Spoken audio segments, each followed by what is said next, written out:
melayani Tuhan.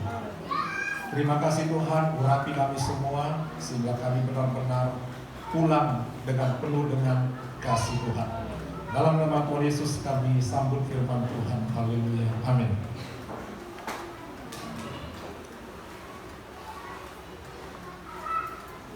Salam Bapak Ibu, saudara yang saya kasih dalam Tuhan. Salam. Ada sukacita? Amin. Baik. Kiranya persoalan yang dihadapi, baik penyakit, tidak membuat kita menjadi kurang bersukacita dalam Tuhan. Kita menikmati firman Tuhan dari kitab Yesaya pasal 45. Yesaya pasal 45 ayat pertama sampai ayat yang ke-7.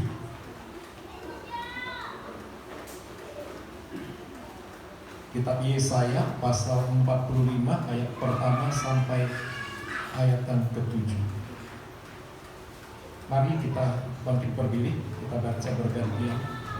Saya mulai dari ayat yang pertama. Beginilah firman Tuhan.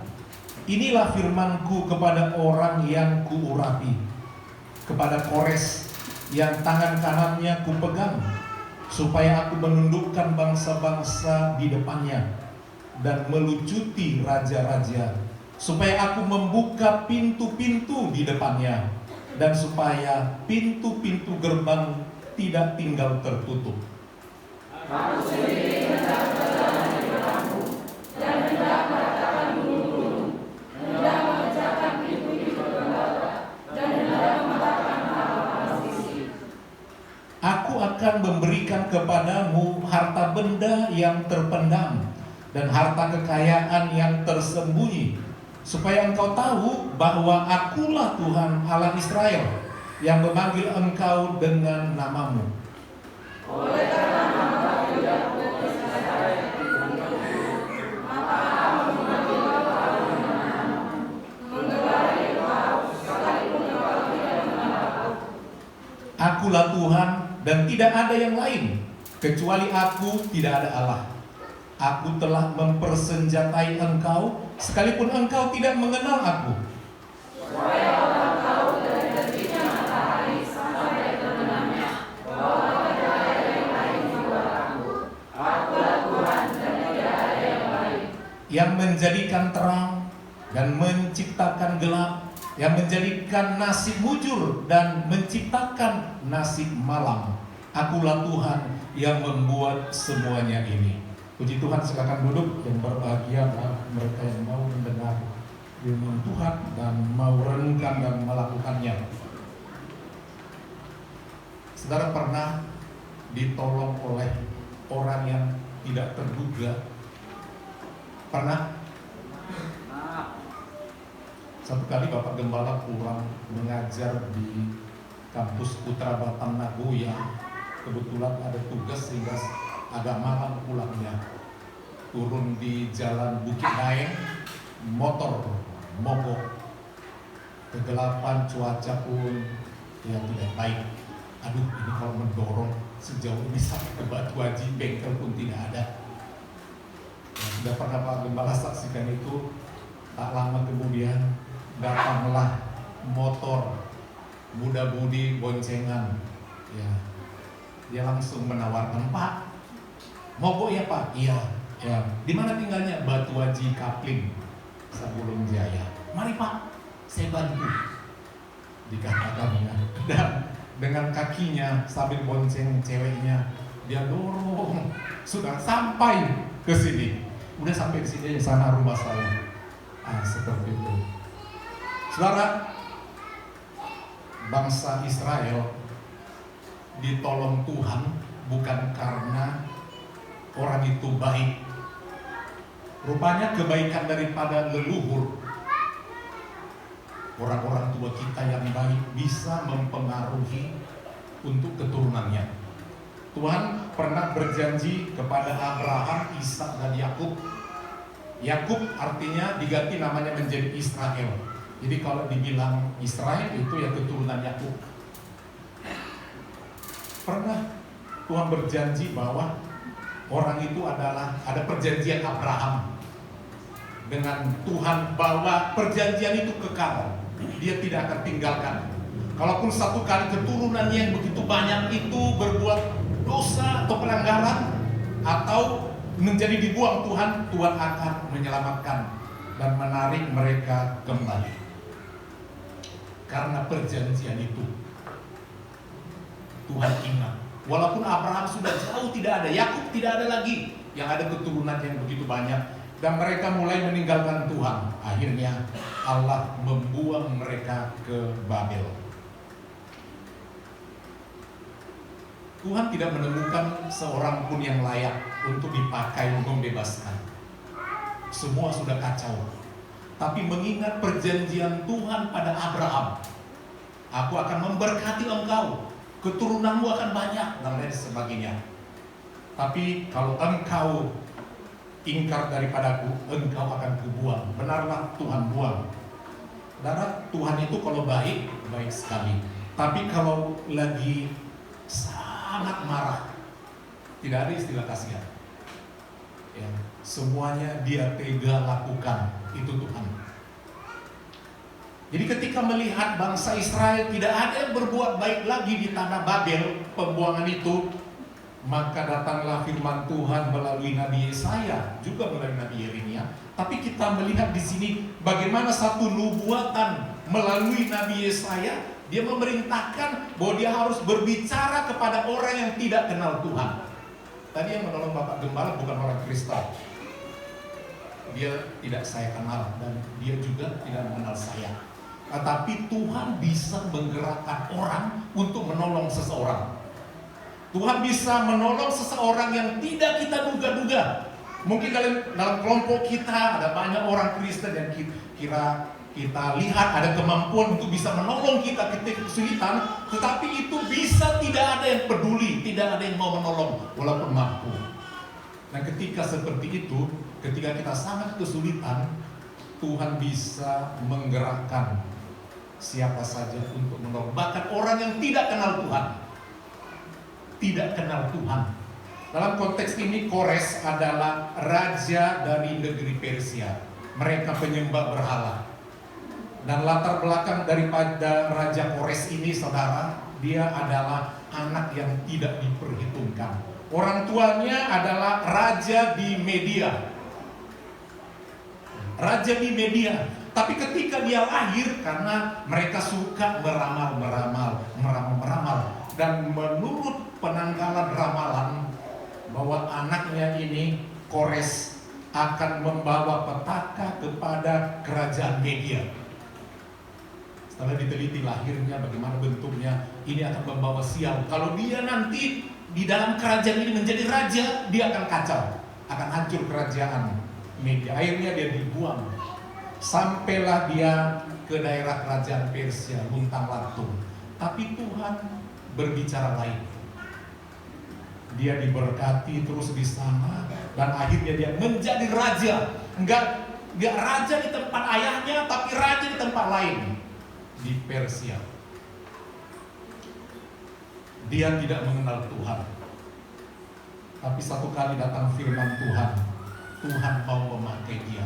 Orang yang tidak kenal Tuhan. Itu sebabnya saudara jangan anggap remeh sama orang yang tidak kenal Tuhan, yang tidak seiman sama kita. Dan tidak ada jaminan kalau seiman, satu marga, satu suku, satu kumpulan akan siap menolong saudara ketika saudara sedang kesulitan. Belum tentu. Mungkin nolong sedikit-sedikit bisa. Tapi seringkali pertolongan kita butuhkan itu sangat besar. Itu sebabnya perlu kita beriman kepada Tuhan, bahwa Tuhan sanggup menolong kita dengan caranya yang ajaib. Sayangnya seringkali kita kurang yakin dengan kemahakuasaan Tuhan dan kebaikan Tuhan, sehingga kita kurang bersemangat berharap kepada Dia atau melayani Dia. Dalam pasal ini, ayat yang pertama kita lihat Nabi Yesaya berkata tentang Raja Kores. Beginilah firman Tuhan, inilah firmanku kepada orang yang kuurapi. Padahal tidak percaya kepada Tuhan. Diurapi artinya diberi kuasa. Kuasa untuk apa? Keberanian memerintah, otoritasnya ada. Untuk bisa membebaskan bangsa Israel dalam perhambaan kerajaan Babel. Jadi diurapi, artinya diberi kuasa. Saudara jangan pikir kalau orang yang tidak beriman duduk dalam pemerintahan, apakah dia gubernur, wali kota, tidak beriman. Jangan saudara lupa, Tuhan yang meletakkan mereka walau tidak seiman dengan kita, dan dia diberi kuasa untuk memerintah. Kita tidak bisa melawan pemerintah walaupun tidak seiman, saudara. Bahkan satu kali orang yang tidak percaya itu bisa membantu kita. Amin. Ya bisa. Ya, yang duduk di provinsi mungkin dari situ tidak percaya, bisa saja. Kalau orang yang memegang anggaran di sana tidak tanda tangan, biarpun ada anggota dewan yang Kristen, ya gak jamin tanda tangan dari siapa. Ada macam-macam cara Tuhan bisa gerakkan orang siapapun. Itu sebabnya Tuhan masih mengendalikan masa lalu kita. Dulu itu karena Tuhan kendalikan. Masa sekarang ini Tuhan kendalikan. Tuhan kendalikan. Masa depan kita ada di tangan Tuhan. Itu sebabnya kita harus tetap percaya kepada kuasa Tuhan yang mengendalikan tiap keluarga kita. Tiap keluarga siapapun. Dan jangan pernah menganggap sepele dengan seorang anak pun. Kores yang telah terbuang ternyata menjadi seorang raja juga. Enggak raja dengan ayahnya, tapi raja di tempat lain, bahkan dipakai oleh Tuhan. Dia diurapi. Kepada Kores yang tangan kanannya ku pegang. Jadi dia memerintah, tapi tangan kanannya itu memerintah dengan tangan Tuhan. Berkuasa. Dia tidak kenal Tuhan. Jadi tangan Tuhan yang memegang orang yang tidak percaya itu.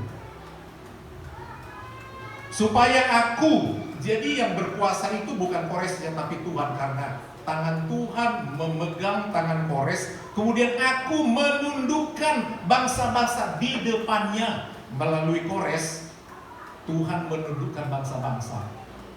Jadi Allah yang bekerja melalui Kores, sehingga bangsa-bangsa kerajaan yang menindas Israel itu bisa dikalahkan. Dan melucuti raja-raja, supaya aku membuka pintu-pintu di depannya, dan supaya pintu-pintu gerbang tidak tinggal tertutup.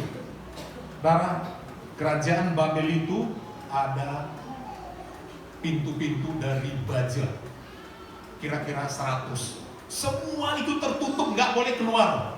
Dan untuk bisa membuka itu perlu tangan yang kuat, yaitu tangan Tuhan melalui Kores. Akhirnya nanti itu dihancurkan kerajaan Babel, dan menjadi yang memerintah juga di situ adalah Raja Kores. Raja Kores memerintah jauh, Babilonia, Mesopotamia, sebagian daripada India dikuasai pada saat itu sampai dikuasai oleh Raja Kores. Sehingga Raja Kores disebut dengan Raja Agung. Ya, Kores yang agung. Jadi pelajaran yang kita lihat, saudara, bahwa Allah bisa memakai orang yang tidak kenal Tuhan kalau yang kenal Tuhan tidak bisa dipakai. Kenapa tidak bisa dipakai? Mereka tinggalkan Tuhan. Untuk memilihkan kita, orang Kristen, bisa Tuhan pakai orang yang tidak Kristen untuk menegur kita, untuk kembali mengingat siapa Tuhan. Tidak semua orang Kristen berani bertindak untuk kebenaran. Kita bisa ditekan dan kita tidak berani berbuat apa-apa. Kan justru kita bisa melihat kadang-kadang yang tidak kenal Tuhan, mereka yang menolong kita, saudara. Jadi kita melihat di sini betapa berharganya ya orang yang tidak kenal Tuhan itu boleh dipakai Tuhan untuk menyelamatkan bangsa Israel. Mari kita lihat ayat yang ke-6, kita lompat. Kenapa Tuhan melakukan itu? Mungkin orang katakan, Tuhan tidak ada, kita sudah menderita di Babel ini, kita susah, kita sakit, kita ditindas. Ya, Tuhan tidak ada. Ketika saudara sakit, ketika saudara kesulitan, bingung, minta tolong kemana-mana, tidak ada pertolongan. Sudah berdoa, ya mungkin sampai nungging-nungging berdoa, sampai menangis, semua keluar dari mata dan hidung, semua keluar, tapi tidak ada jawaban. Dan orang bisa berkata tidak ada Tuhan. Bahkan karena itu, saudara, penderitaan, orang bisa tinggalkan imannya kepada Tuhan, saudara. Tapi kita melihat supaya orang tahu dari terbitnya matahari. Ayat yang ke-6. sampai terbenamnya bahwa tidak ada yang lain di luar aku, yaitu Allah, Jehovah atau Yahweh Elohim. Akulah Tuhan dan tidak ada yang lain. Ini perlu ditegaskan bahwa Tuhan itu sungguh ada, dan untuk membuktikan Dia ada, saudara, itu tergantung daripada kita. Apakah kita beriman? Tuhan tidak perlu membuktikan Dia ada, karena Dia tetap ada. Walaupun kita gak percaya, Dia tetap ada dan Dia tetap berkuasa, saudara. Kita lihat dalam ayat yang keempat, kenapa Tuhan sangat peduli dan memakai orang itu. Ayat yang keempat, pasal 45 ini. Oleh karena hambaku Yakub, nama aslinya, dan Israel, setelah dia menjadi banyak bangsa Israel, pilihanku. Jadi dari orang tua kita, kalau dia dekat sama Tuhan, Tuhan berdoa, Tuhan bisa berjanji, aku memberkatimu sampai anak cucumu. Kalau dia bilang begitu, kalaupun nanti anak cucu tidak ingat Tuhan, tapi karena ada janji Tuhan tadinya, itu bisa Tuhan berkati. Jadi oleh karena hambaku Yakub dan Israel, maka aku memanggil engkau. Udah terpecah, udah jauh di pembuangan, tapi Tuhan panggil lagi keturunan daripada Yakub itu. Maka aku memanggil engkau dengan namamu, menggelari engkau sekalipun engkau tidak mengenal aku. Ya, mereka tidak kenal Tuhan lagi. Demikian juga Kores tidak mengenal Tuhan. Tetapi Tuhan memperkenalkan dirinya, memegang tangannya dan berjalan di depan Kores untuk membuka palang-palang pintu yang begitu mengikat.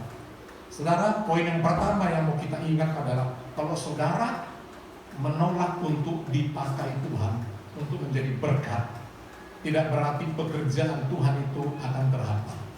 Tuhan bisa memakai apa saja, peristiwa apa saja, sehingga kita tidak bisa berkata kepada Tuhan, gak usah. Pekerjaan Tuhan bukan pekerjaan kita. Dia pasti gerakan siapapun, bisa melembutkan, bisa memperlengkapi kita dengan kasih-Nya. Kalau kita mau berharap kepada Tuhan dan bertahan di segala situasi.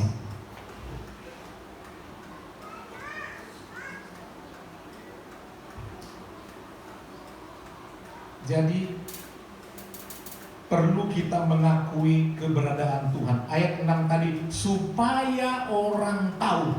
Supaya orang tahu. Banyak orang mengeraskan hatinya, ya, gak apa-apa, gak beribadah, gak apa-apa, gak ini itu, gak mau terlibat, gak apa-apa. Bisa, saudara. Tapi Tuhan itu adil, supaya orang tahu, bisa membedakan mana yang mengasihi Tuhan, mana yang setia, mana yang tidak. Tuhan akan nyatakan kuasanya supaya orang tahu dari terbitnya matahari, artinya siang malam, Tuhan yang bekerja mengatur semuanya sampai terbenamnya bahwa tidak ada lain di luar aku. Artinya tidak ada Allah lain, artinya Dia Maha Kuasa. Dia mengatur matahari, Dia mengatur segala keadaan cuaca. Dia juga yang menjadikan untung atau malam dikatakan. Jadi saudara, jangan lupa Tuhan juga bisa menciptakan kemalaman. Tadi juga kita baca itu, ya, bisa membuat untung. Saudara, kalau Tuhan tidak izinkan untuk beruntung, segala upaya kita itu kacau, gak ada gunanya. Tapi kalau memang rezeki itu tak kemana takkan bertukar, malam tidak datang sama kita, saudara. Perlu kita tetap meminta kuasa Tuhan. Bangun pagi dari terbit matahari kita minta kuasa Tuhan. Tuhan tolong saya, tolong saya, tolong saya. Waktunya kita melayani Tuhan, Tuhan tolong saya mau melayanimu. Demikian sampai matahari terbenam, kita ingat bahwa Tuhan yang mengendalikan kita semua. Karena rezeki dari siapa? Tuhan juga. Kalau ada sesuatu yang kesulitan, bisa juga seizin Tuhan, saudara. Bisa seizin Tuhan. Satu kali, saudara, ada satu ilustrasi supaya kita tahu bahwa Tuhan itu baik. Tuhan sangat baik kepada bangsa Israel. Bahkan sampai sekarang berkatnya tetap ada. Dia terkecil tetapi dia mempengaruhi dunia. di Kalimantan dikatakan ada mall syariah. Lucu juga melihat itu ya. Banyak di komentar.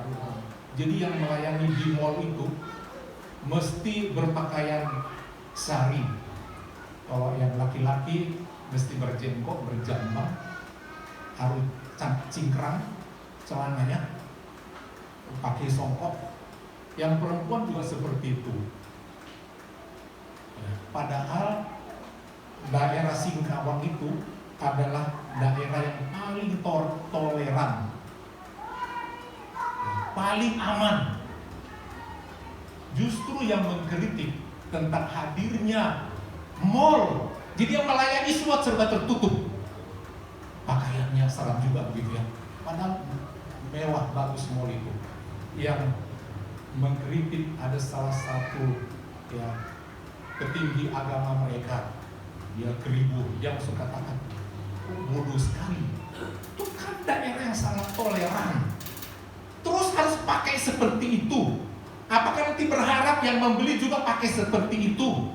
Kalau seperti itu, angka yang lain-lain, bahan-bahan yang dipakai itu kan yang dijual itu produk-produk kafir juga. Bapak Gembala agak sedikit menggelitik karena banyak komentar orang. Bapak Gembala bikin satu kalimat untuk ada dialog di situ, bukan postingan pertama.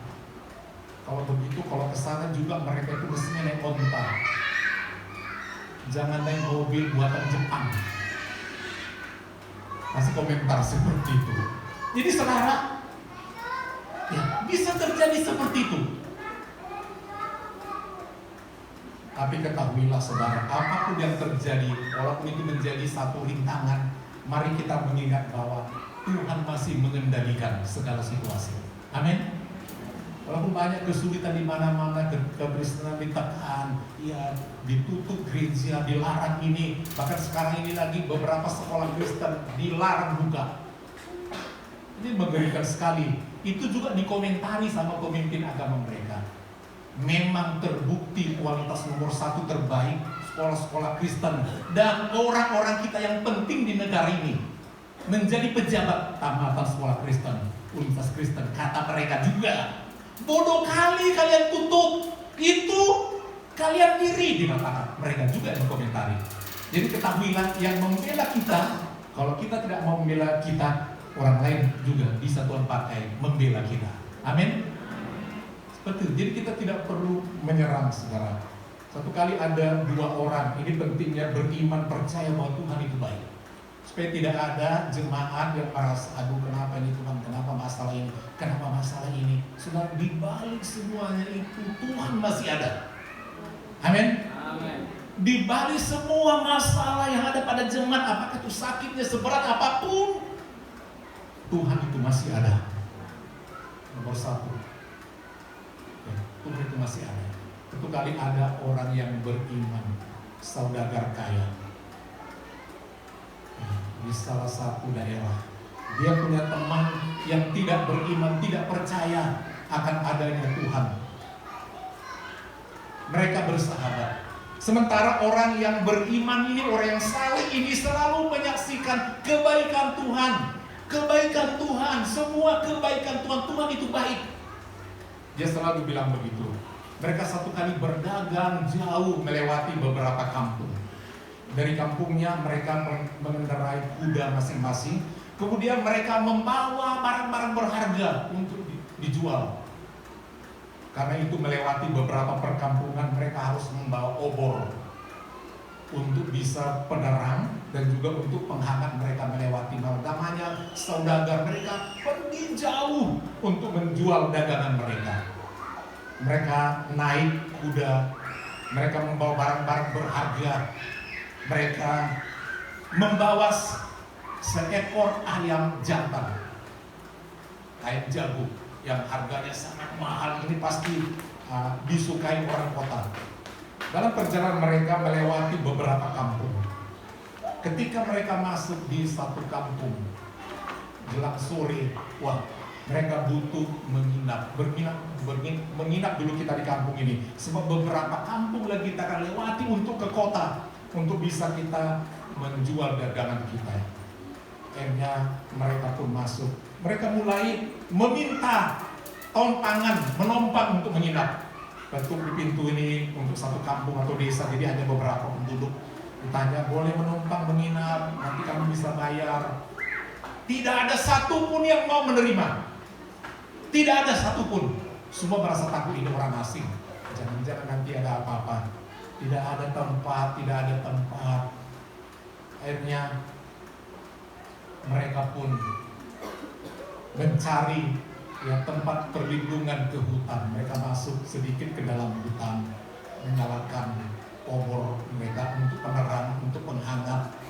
Kuda mereka tambatkan, mereka pasang tenda, mereka masukkan barang-barang yang berharga. Saatnya mereka mau istirahat, temannya yang tidak kenal Tuhan mulai mengomel. Kau bilang Tuhan baik, Tuhanmu baik, mana baik? Ya. Kau selalu bilang Tuhan itu baik, mana? Kita aja tidak dikasihnya, mana Tuhan itu? Tidak dikasih tempat kita di hutan. Tetapi anak Tuhan yang percaya ini berkata, Tuhan itu baik, lihat, Tuhan itu baik. Kita dibukti nyamuk di sini. Lihat nanti Tuhan itu baik. Mereka pun mulai beristirahat. Saat mereka beristirahat, tiba-tiba mereka mendengar seperti bunyi yang melangkah di hutan itu. Wah, ini binatang buas ini. Wah, seram sekali. Dan benarlah, rupanya seekor macan datang menerkam kuda itu. Ya, dimakan sedikit. Di situ mereka tahu menjerit itu kuda mereka. Mereka pun keluar, manjat ke pohon bodohnya, menyelamatkan diri. Di atas pohon itu ngomel lagi yang orang tidak kenal Tuhan. Mana Tuhan ini? Mana Tuhan itu? Kuda kita udah digigit. Anak Tuhan itu bilang, Tuhan itu baik. Untung kuda yang dimakan. Kalau enggak kuda dimakan, buat kita dimakan. Tuhan itu baik. Ya, coba, untung kan? Udah kenyang deh, nggak mungkin kita dimakannya lagi. Kita di sini tenang saja. Diam saja orang yang tidak kenal Tuhan itu.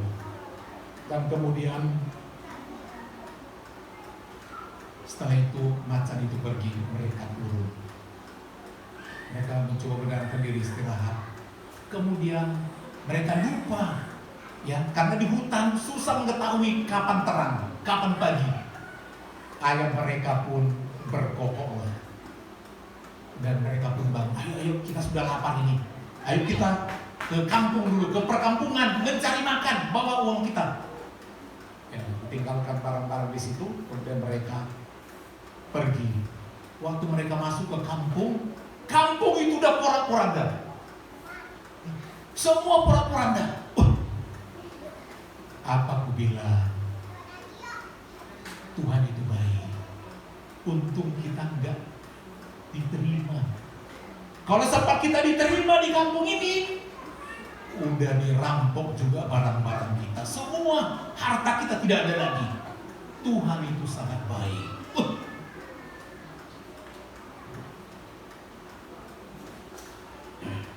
Seperti itu, saudara. Bahkan obor yang mereka pakai itu, waktu mereka masih ada di hutan, sebelum datang pagi, mereka bertengkar. Karena tiba-tiba datang angin keras dan obor itu masih malam, obor itu tertiup oleh angin yang keras, mati.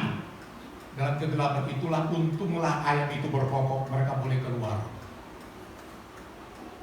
Itu pun mereka bertengkar. Ya, obor mati, kuda mati. Di sini juga kacau. Tuhan itu tidak ada, Tuhan tidak baik. Untung obor kemarin mati. Kalau tidak bernyala, penjahat yang datang merampok kampung ini pasti melihat kita ada di hutan. Ada kemah kita, ada lampu, ada orang di situ. Ayo kita rampok. Untung ditiup angin. Saudara, dalam hidup ini ketahuilah untung rugi itu ada. Amin. Tapi ketahuilah di balik itu Allah masih bekerja. Amin. Allah masih berdoa. Allah masih menyatakan karunia kebaikannya kepada kita. Jadi poin pertama yang kita lihat, Allah selalu mau menyatakan, ini aku, percayalah kepadaku. Dari terbit sampai matahari, dari kita lahir sampai nanti ke depan kita menghadap Tuhan, Tuhan tetap ada ya, mengatur hidup kita. Percaya? Amin. Kita harus percaya. Dan bisa kita katakan, aku dari dulu miskin dan susah. Coba hitung-hitung. Aku nggak pernah megang uang 1 miliar. Pernah saudara megang uang 1 miliar? Buat bapak-bapak yang sudah berumur, pernah megang uang 1 miliar seumur hidup? Coba hitung dari lahir. Hitung dari lahir. Untuk beli baju, hitung harganya berapa. Untuk biaya sekolah, biaya ini, hitung. Ada gak kira-kira 1 miliar? Lebih. Jadi pernah punya uang 1 miliar? Pernah. Semua kita kaya. Hitung dari dulu. Hitung. Uang kuliah ternyata ada juga. Ongkos angkot dulu ada juga nya. Jajan ada juga nya. Uang persema ada juga nya. Uang jajan-jajan di luar makan bakso ada nya. Hitung dari dulu. Banyak gak? Banyak nggak? Oh banyak. Jadi mari kita selalu bersyukur. Pemeliharaan Tuhan itu tidak selalu langsung kasih. Ini semua. Yang penting dari terbit matahari Tuhan memelihara kita sampai terbenamnya. Besok ya Tuhan pelihara lagi. Demikian seterusnya. Jangan langsung minta semua, nanti sekali habis. Amin. Sekali habis semuanya. Begitulah Dia memelihara kita. Yang penting hari ini ada. Oh kayaknya belum ada pekerjaan. Ada jemaat ketika tidak ada pekerjaan beberapa bulan, sehingga saudara menjadi tidak makan beberapa bulan. Ada? Enggak ada kan? Mana ada? Tuhan masih memelihara kita. Amin. Tuhan masih memelihara kita. Jadi bagi saudara yang mengalami kesulitan, jangan putus asa. Jangan putus asa. Sebab memang untung rugi Tuhan yang berkata. Ya, untung rugi. Teruslah berharap kepada Tuhan dan jangan pernah berputus asa. Bersyukur selalu sama Tuhan. Tuhan yang memelihara kita. Mari kita aminkan firman Tuhan ini. Ada satu lagu baru. Disengaja dicari saudara. Lagu ini dinyanyikan oleh seorang anak, tapi cukup bermakna kalimatnya saudara. Tolong ya, puji dan sembah judulnya. Sejak di kandung ibu aku dijaga.